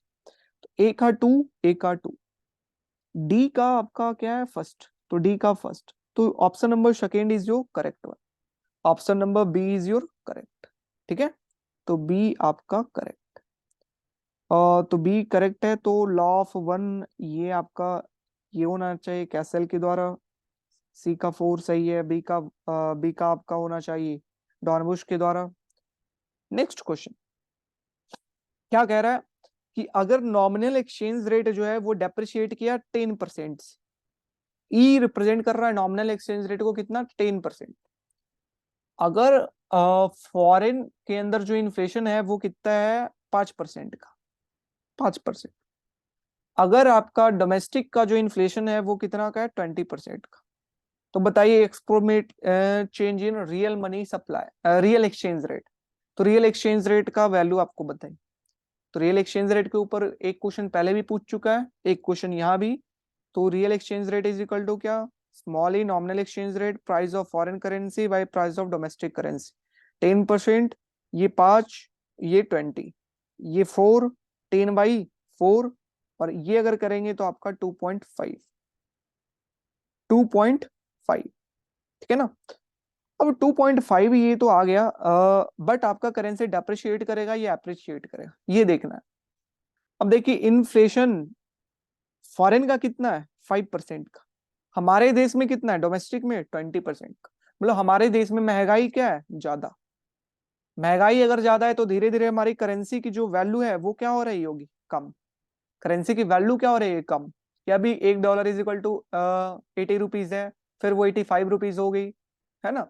फिर वो 90 रुपीज हो गई, तो हमारी करेंसी की वैल्यू क्या कम। अगर हमारा अगर हमारा करेंसी अगर वैल्यू कम है तो इस चीज को क्या कहते हैं डेप्रिशिएशन। क्या कहते हैं डेप्रिशिएशन। तो आपका डेप्रिशिएशन आपका करेंसी होगा क्योंकि आपके देश के अंदर इन्फ्लेशन क्या है ज्यादा है। तो इन्फ्लेशन ज्यादा होने के कारण आपका करेंसी डेप्रिशिएट करेगा कितना से 2.5%। कितना से डेप्रिशिएट करेगा 2.5%। ठीक है। हाँ, तो option number A is your correct one. ठीक। योर नेक्स्ट क्वेश्चन, आपका कंजम्पशन फंक्शन दिया हुआ है कितना 100 प्लस 0.8 y, इन्वेस्टमेंट फंक्शन 50 पूछा है। बताइए अनप्लान्ड इन्वेंटरीज निगेटिव में कौन सा लेवल पर है। Which of the following output, जहां पर अनप्लान्ड इन्वेंटरी जो है वो निगेटिव में मतलब कम है। आउटपुट जो आंसर दिया गया है इसमें में से कौन सा है जो आंसर से कम है ना। जो इतना आंसर आएगा उससे कम होगा तभी तो जो इन्वेंटरी है वो निगेटिव में जाएगा। Getting my point. हाँ, we know y is equal to C plus I two sector economy के अंदर। सी का वैल्यू 100 प्लस कितना 0.8 y, आई का वैल्यू 50 y। y को उधर लेके जाएंगे तो 1 minus 0.8 that is 0.2 is equal to 100 plus 50। तो y का वैल्यू कितना आएगा 150/0.2। और इसे अगर करेंगे तो ऊपर ये जाएगा 10 और ये 5 टाइम। तो 15 5 जा 750। तो 750, this is your output level. ये आपका क्या है इक्विलिब्रियम आउटपुट लेवल।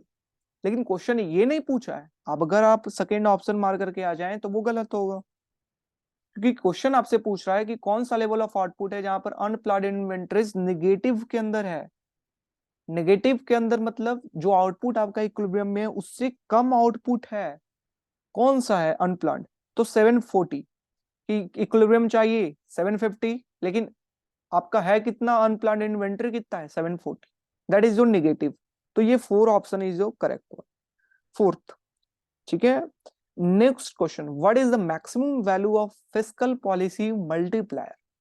मतलब आप समझ सकते हैं मल्टीप्लायर कितना इंपॉर्टेंट टॉपिक। सबसे पहला क्वेश्चन मल्टीप्लायर से बना देगा, ठीक है ना। वहां पर आपका स्टीपर होगा फ्लैटर होगा तो वो मल्टीप्लायर से आपका बना देगा। उसी तरीके से आपका मॉनेटरी पॉलिसी मल्टीप्लायर, यहाँ पे फिस्कल पॉलिसी मल्टीप्लायर पूछती। तो फिस्कल पॉलिसी मल्टीप्लायर के अंदर हम लोग जानते हैं कि जो इनकम के अंदर चेंज होगा वो कितना होता है, that is your that is your multiplier into change in your government policies. कि जो मल्टीप्लायर है उसमें अगर गवर्नमेंट पॉलिसीज में जितना, अगर सपोज मल्टीप्लायर की वैल्यू 5 है और गवर्नमेंट पॉलिसीज 500 बिलियन अगर डॉलर जो है वो गवर्नमेंट की पॉलिसीज है एक्सपेंशनरी मॉनेटरी पॉलिसी, तो ये 2500 बिलियन डॉलर का इनकम के अंदर चेंज आएगा। Getting my point. इनकम के अंदर तो ये चीज इस तरीके से। बट हमें मल्टीप्लायर मैक्सिमम वैल्यू बताना है मल्टीप्लायर का, तो हम क्या करेंगे, मल्टीप्लायर क्या होता है, इनकम और जिसका मल्टीप्लायर फाइंड कर रहे हैं, किसका मल्टीप्लायर है, फिस्कल, तो फिस्कल क्या होगा, डेल जी, डेल जी को अगर हम नीचे खींच करके लाएं तो ये आपका क्या बन जाएगा, that is alpha G, and that is your what, multiplier. तो आपका जो मैक्सिमम वैल्यू होगा फिस्कल पॉलिसिस मल्टीप्लायर का, वो क्या होगा, अल्फा जी। और अल्फा जी कहीं पे दिया है, नहीं। या फिर फॉर्मूला के टर्म में बात करेंगे तो अल्फा जी क्या हम लोग जानते हैं, 1/1 - c, और अगर टैक्सेस भी इंक्लूड हो जाए तो हम क्या करते हैं, 1 - t। गेटिंग माई पॉइंट, हाँ। तो ये आपका मल्टीप्लायर का फॉर्मूला है, तो option B is your correct, second one is your correct one. Okay, हाँ। नेक्स्ट क्वेश्चन, फिर से कंजम्पशन फंक्शन से क्वेश्चन है आपका, इक्विलिब्रियम लेवल आपको पता करना है उसके through IS curve. We know IS curve को कैसे डिराइव करते, y is equal to C plus I plus G plus N X, ठीक है, हाँ। अब आपका ये पता होना चाहिए, सी यहाँ पर क्या है, कंजम्पशन फंक्शन, और कंजम्पशन फंक्शन कितना दिया है, 300 plus 0.8 into 1 minus taxes Y plus investment function 900 minus कितना 50i प्लस 800, तो ये, और एनएक्स यहाँ पे 3 सेक्टर ये नहीं दिया है तो नहीं लेंगे, ठीक है, 3 सेक्टर की बात। तो ये 300, ये 300 प्लस कितना 0.8, टैक्सेस की वैल्यू दी है, हाँ 0.25, और ये y प्लस कितना 900 माइनस व्हाट 50i प्लस 800। तो ये अगर हम लोग करते हैं तो अगर हम लोग करें 300 900 1200 और 800 कितना 2000, 2000 प्लस 0.8, ये अगर होगा तो 0 पॉइंट कितना 75, ठीक है, और माइनस कितना 50i। अब हम अगर करते हैं तो 2000, अब 0.75 में अगर 0.8 को अगर हम मल्टीप्लीकेशन करें तो 4 इट्स इन द 0, और ये कितना 6, तो आपका 6 आता है, 6y, दैट इज जो 0.6y माइनस 50i। तो ये आपका, अब y यहाँ भी y यहाँ भी, तो y को उधर करते हैं तो 0.4y is equal to 2000 minus 50i। Getting my point, हाँ। तो y इज इक्वल टू कितना हो जाएगा, हम 0.4 को नीचे ले आते हैं तो 2000 बाई 0.4 माइनस 50 बाई 0.4 आई, इसे अगर हम करें तो 2000 0.4 ऊपर कितना 10, ये कितना टाइम 500, ये 54 इंटू कितना 10, ये कितना टाइम आपका 25, ये 2, ये 2 5 आई, तो आपका 5000 minus 125i, that is your y, and this is what I इस कर्व का इक्वेशन, राइट, यस और नो, यस। तो 5000 minus 125i, that is your option number B is correct one. Option B आपका क्या होगा, सही है, ठीक। तो ये आपका आई एस कर्व, इसको डिराइव करना था, हम लोगों ने डिराइव कर लिया सिर्फ वैल्यू को पुट करके। नेक्स्ट वन इज, फिर से पूछा है मनी मल्टीप्लायर से क्वेश्चन है। तो मनी मल्टीप्लायर में क्या करा है, currency to demand deposit ratio 0.2, reserve deposit ratio कितना है आपका 0.1। तो आपका जो मनी मल्टीप्लायर है एमएम की जो है वैल्यू, वो कितना होता है 1 प्लस सी डी, और C D plus R R, ये कितना 1 प्लस 0.2, 0.2 प्लस 0.1, दैट इज जो 1.2 बाई 0.3, दैट इज 4। तो मनी मल्टीप्लायर जो है वो कितना 4। बट क्वेश्चन में और भी एडिशन यहाँ पर किया है, that is what happened to the value of money multiplier if the currency to demand deposit ratio is now increases to 0.4%। मतलब 0.4% अगर हम currency to demand deposit ratio कर दे तो क्या मनी मल्टीप्लायर की वैल्यू होगी, कहां से कहां इंक्रीज करे। तो अब सीडी की वैल्यू कितनी है 0.4, आरआर की वैल्यू सेम है 0.1। अब कैलकुलेट कर लेते हैं नया वैल्यू, 1 प्लस 0.4 बाई 0.4 प्लस कितना 0.1, 1.4 वाई कितना 0.5, दैट इज योर 0.5। तो ये अगर करेंगे तो ये 2.8, राइट, 2.8। तो हमारा जो मनी मल्टीप्लायर है वो डिक्रीज कर गया कहां से, 4 से 2.8 के ऊपर। ठीक है, तो मनी मल्टीप्लायर इंक्रीज किया गलत, इंक्रीज किया गलत, फॉल किया 4 से 2.8। तो ऑप्शन नंबर थर्ड इज जो करेक्ट। यानी प्रॉब्लम नहीं ना, नहीं। अगर अच्छा लग रहा है फिर से जरूर आप अपना थम्स अप नीचे देते रहे, ठीक है। और कोई भी प्रॉब्लम आए तो नीचे आपका डिस्क्रिप्शन के अंदर टेलीग्राम का ग्रुप दिया हुआ है, तो उस टेलीग्राम के ग्रुप के आप ज्वाइन करें। वहां पर आपको 600 MCQ क्वेश्चन मिल जाएंगे जो आपको इंपॉर्टेंट है, किसके लिए, CUET के लिए।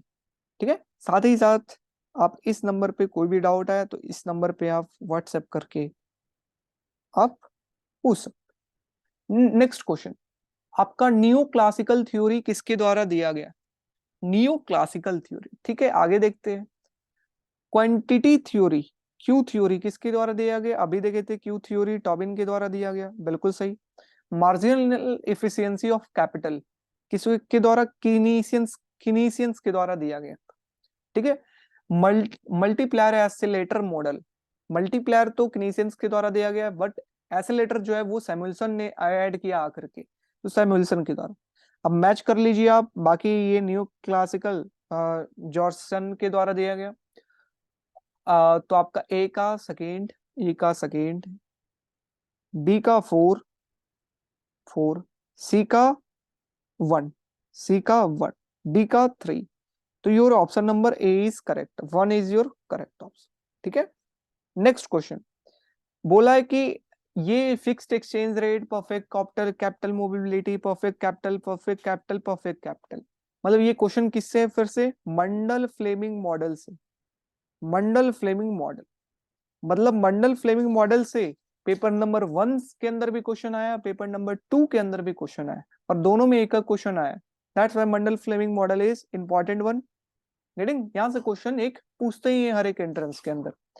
तो क्या पहला बोल रहा है कि परफेक्ट कैपिटल मोबिलिटी के अंदर, पहले देख लेते हैं मंडल फ्लेमिंग मॉडल के अंदर परफेक्ट कैपिटल मोबिलिटी होता है, इसके अंदर फिक्स्ड एक्सचेंज रेट और स्मॉल एफी फ्लेक्सिबल एक्सचेंज रेट। इसके अंदर monetary policy and fiscal policy, इसके अंदर भी monetary policy and fiscal policy. तो अगर बात करते हैं कि फिक्स्ड एक्सचेंज रेट के अंदर मॉनेटरी पॉलिसी क्या होता है, in effect,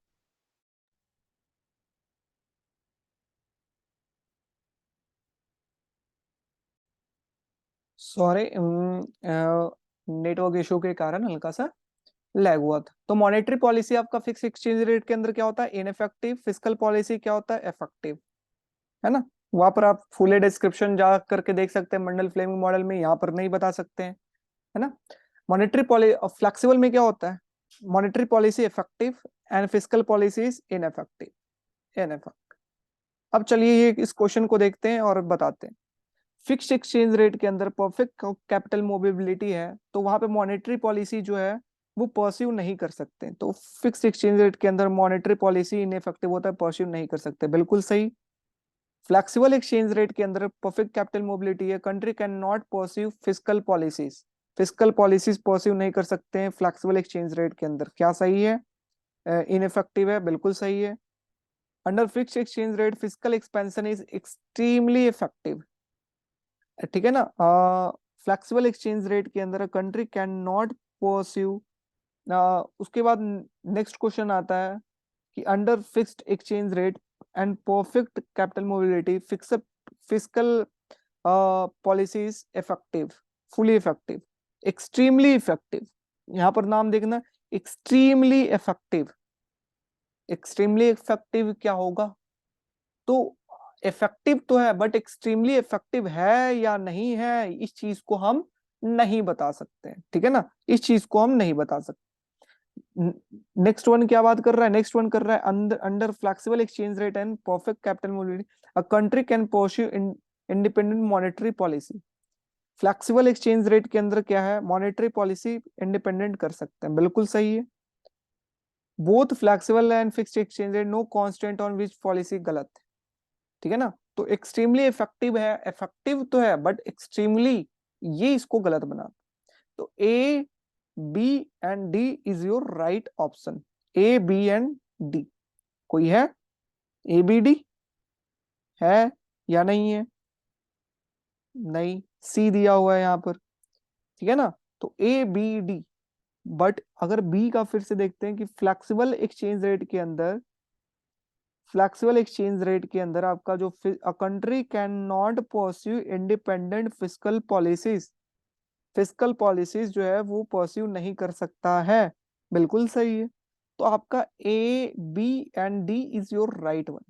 getting my point. तो ऑप्शन नंबर 2 यहाँ पर से सही कर सकते हैं, क्योंकि ये सही है, डी सही है, ठीक है ना। हाँ, next question. When the economy is in liquidity trap, LM curve is vertical. अब आपको बता देना चाहिए, है ना।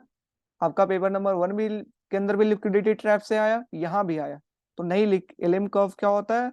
हॉरिजेंटल होता है, not vertical. Monetary policies ineffective when the economy is in liquidity trap. Monetary policies ineffective होता है, बिल्कुल सही। फिस्कल पॉलिसी इफेक्टिव होता है। तो your statement 1 is false, statement 2 is true. तो option number D is 4 is correct. तो ये आपका टोटल फुल डिस्क्रिप्शन हुआ, हम लोगों ने एनालाइज किया पूरे अच्छे तरीके से, बिल्कुल सिर्फ आंसर आपको बताते हुए नहीं चल दिया, आपको फुली अच्छे तरीके से डिस्क्रिप्शन के अंदर पूरे मैक्रो इकोनॉमिक्स का जो भी क्वेश्चन आपका सीयूईटी 2023 में पेपर 1 पेपर 2 के अंदर पूछे गए, सारे क्वेश्चन को एनालाइज किया। और टोटल नंबर ऑफ क्वेश्चन कितने हैं वो देखते, कितने नंबर ऑफ क्वेश्चन पूछते। तो पेपर नंबर 1 में 12 क्वेश्चन पूछे और पेपर नंबर 2 में 15 क्वेश्चन पूछे। कितना? 15। तो लगभग 12 से 15 क्वेश्चन आपका बनेगा कहां से? मैक्रो इकोनॉमिक्स, ठीक है। और 18 क्वेश्चन आपका बनेगा कहां से?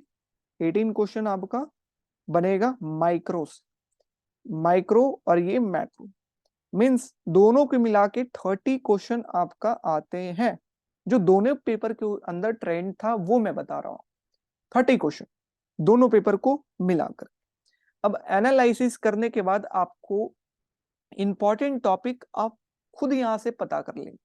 तो दोनों पेपर के अंदर नंबर ऑफ क्वेश्चन जो सबसे ज्यादा टॉपिक से पूछे गए हैं मैक्रो इकोनॉमिक्स के अंदर, वो है IS and LM. IS LM से बहुत ज्यादा क्वेश्चन पूछे गए हैं। कभी कभी आईएस कर्व का इक्वेशन की बात करता है, ठीक है ना, इक्वेशन को डिराइव करो। कभी न्यूमेरिकल्स के रूप में पूछा जा रहा है, कभी आपका D Y by D I के रूप में पूछा जा रहा है ना। कभी आपका स्लोप पूछ दे रहा है, कभी आपका LM curve, that is liquidity trap, सारा चीज इसके अंदर आ रहा है। तो ये आपका आईएसएलएम से बहुत इंपॉर्टेंट आपका सबसे पहला है, जो कि 2-3 क्वेश्चन हर एक पेपर के अंदर मिनिमम पूछे जा रहे हैं, 2-3 question. Second important topic is your multiplier, खास करके monetary and fiscal policies. Monetary and fiscal policies की अगर बात करते हैं, तो मॉनेटरी फिस्कल पॉलिसीज में आपका वहां पर आपका कि मॉनेटरी पॉलिसीज का क्या इफेक्ट होगा, एक्सपेंशनरी कॉन्ट्रैक्टरी का क्या होगा, इंटरेस्ट रेट इनकम के ऊपर क्या, एलएम कर्व वाईएस कर्व के थ्रू समझना है। फिर से लिक्विडिटी ट्रैप किसे कहते हैं, उसके अंदर जो एच की वैल्यू होती है, इंटरेस्ट सेंसिटिविटी जो है उसकी वैल्यू क्या होती है, इन्फिनिटी। एलएम कर्व क्या होता है, हॉरिजेंटल, है ना। आपका अगर क्लासिकल केस की बात करते हैं तो एलएम कर्व कैसा होगा, ठीक है ना, एच की वैल्यू क्या होगी, 0 होगी। तो ये सारा चीज आपका क्लासिकल, तो ये सारा चीज आपको पता होना चाहिए कि क्लासिकल केस के अंदर आपका मॉनेटरी पॉलिसीज का क्या इफेक्ट है, फिस्कल पॉलिसीज का क्या इफेक्ट है, लिक्विडिटी ट्रैप के अंदर क्या फिस्कल मॉनेटरी पॉलिसीज का इफेक्ट है। तो ये चीजें आपको पता होनी चाहिए, ठीक है। फिर third one is your GDP. GDP से क्वेश्चन आपका असर्शन रीजन करके भी आ सकता है, असर्शन रीजन, स्टेटमेंट करके भी आ सकता है, स्टेटमेंट के रूप में दे देंगे, ठीक है ना। तो पेपर नंबर 1 के अंदर तो 2-2 क्वेश्चन दिए हुए, एक तो स्टेटमेंट करके दिया हुआ है, एक असर्शन रीजन करके दिया हुआ है। तो जीडीपी आपको पता होना चाहिए कि कैसे कैलकुलेट करते हैं, क्या चीज इंक्लूड होगा, क्या चीज एक्सक्लूड होगा। तो ये सारा आपको पता होना चाहिए। Fourth one is your consumption function. Consumption function, तो कंजम्पशन फंक्शन या फिर जो equilibrium level of income and output हम पता करते हैं, तो वहां पर यहां से आपका न्यूमेरिकल दोनों पेपर के अंदर पूछे गए, न्यूमेरिकल न्यूमेरिकल। जैसे इस पेपर के अंदर जो इन्वेंटरीज नेगेटिव इन्वेंटरीज करके आया क्वेश्चन, वो कंजम्पशन फंक्शन के ऊपर है। किसी के अंदर equilibrium level of income and output के ऊपर क्वेश्चन आ गया। कंजम्पशन फंक्शन के अंदर ही सेविंग फंक्शन, सेविंग फंक्शन के अंदर ही एमपीसी, एमपीएस, मल्टीप्लायर, ठीक है ना। तो ये सारा कॉन्सेप्ट जो है इसके अंदर आता है। तो ये इससे भी एक दो क्वेश्चन पेपर में बन ही रहे हैं, ठीक है ना। तो जीडीपी में आपको पता होना चाहिए कैसे कैलकुलेट करते हैं, क्या इंक्लूड होगा क्या एक्सक्लूड होगा कंजम्पशन फंक्शन में, कैसे हम लोग न्यूमेरिकल कैसे सॉल्व करते हैं, जो हमने y is equal to C plus I, Y को उधर इक्विलिब्रियम लेवल, इन्वेंटरीज क्या होता है, पॉजिटिव नेगेटिव, तो ये सारा चीज। फिर आपका जो आपका जो फिफ्थ वन आता है टॉपिक, दैट इज योर, अगर ओपन इकोनॉमी की बात करें तो ओपन इकोनॉमी के अंदर हमारा ओपन इकोनॉमी, तो इसके अंदर आता है एक्सचेंज रेट। एक्सचेंज रेट, तो एक्सचेंज रेट से आपका जो क्वेश्चन बनता है वो real exchange rate, that is very very very very important, real exchange rate, ठीक है ना।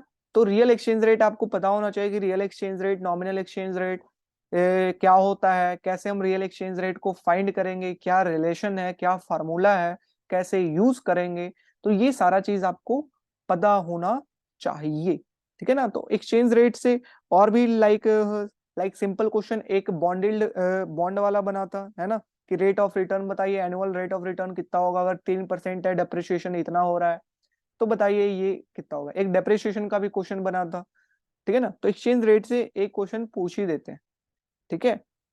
एक से दो क्वेश्चन, मैक्सिमम दो क्वेश्चन। जैसे मैं लिखते जा रहा हूं तो आप डिक्रीजिंग ऑर्डर करते चला जाना नंबर ऑफ क्वेश्चन का, तो सबसे ज्यादा नंबर ऑफ क्वेश्चन जो आपका वो ISLM से पूछेंगे, फिर धीरे धीरे वो कम होते जाएंगे।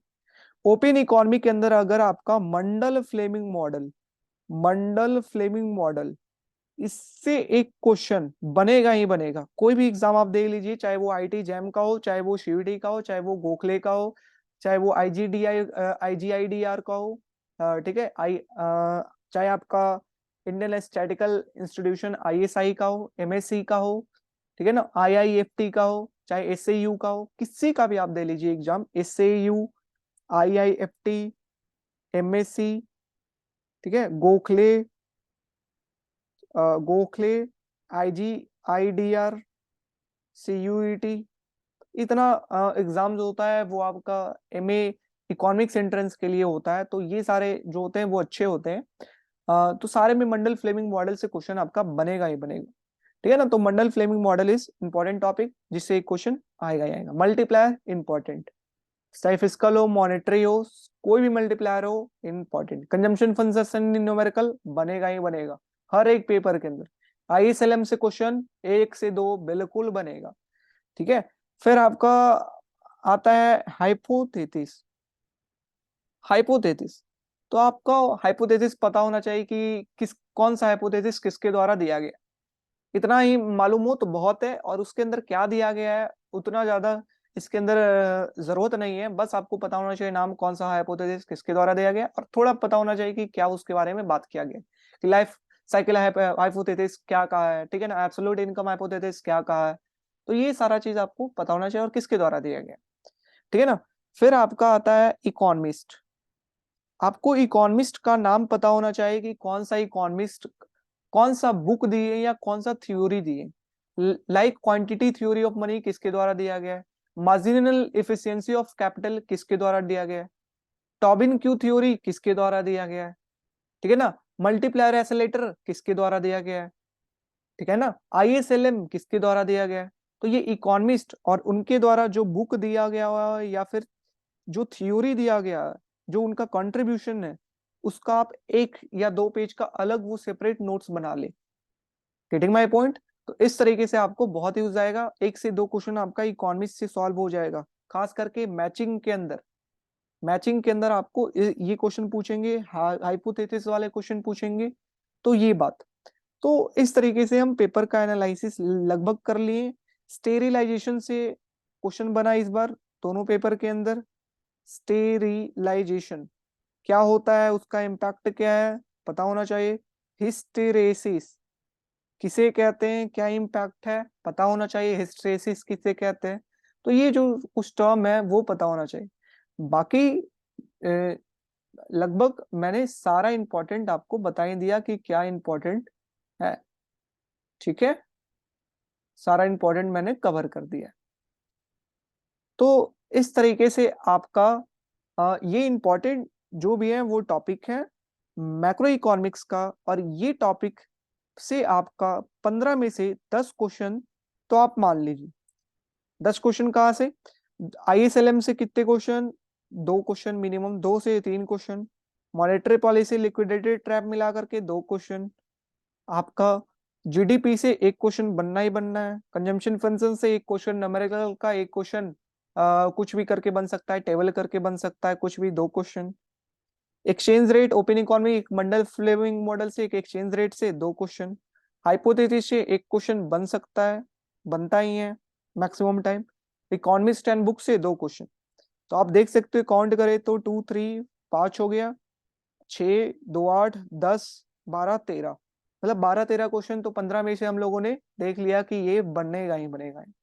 ठीक है, तो इस तरीके से हम लोग एक तरीके से ऑपरेशन किए हैं इस पेपर को, और हमारा ये मैक्रो इकोनॉमिक्स का एनालिसिस इस तरीके से खत्म हुआ। आगे हम लोग एनालिसिस करेंगे इंडियन इकोनॉमी, मैथमेटिकल, स्टैटिकल, फिर आपका इंटरनेशनल, आपका public finance, growth and development. तो ये जो छोटे पार्ट है ग्रोथ डेवलपमेंट इंटरनेशनल, तो ये सारे का भी एनालिसिस धीरे धीरे करके करेंगे। तो इससे रिगार्डिंग अपडेट पाने के लिए आप जरूर इस चैनल को सब्सक्राइब करें, साथ ही साथ अगर अच्छा लगा हो तो आप शेयर करें, ठीक है, लाइक करें, और कोई भी अगर प्रॉब्लम आपको आ रही हो तो आप नीचे कमेंट सेक्शन में लिखें, मैं आपके क्वेश्चन का जरूर उत्तर दूंगा। और भी अगर आप कोई सजेशन देना चाहते हैं, अगर कोई चीज गलत आपको लगा हो तो आप नीचे कमेंट सेक्शन में लिख करके बता सकते हैं। तो चलिए अभी के लिए बहुत बहुत धन्यवाद, मिलते हैं हम लोग नेक्स्ट लेक्चर में, तब तक आप अपना ध्यान रखें, बाय बाय।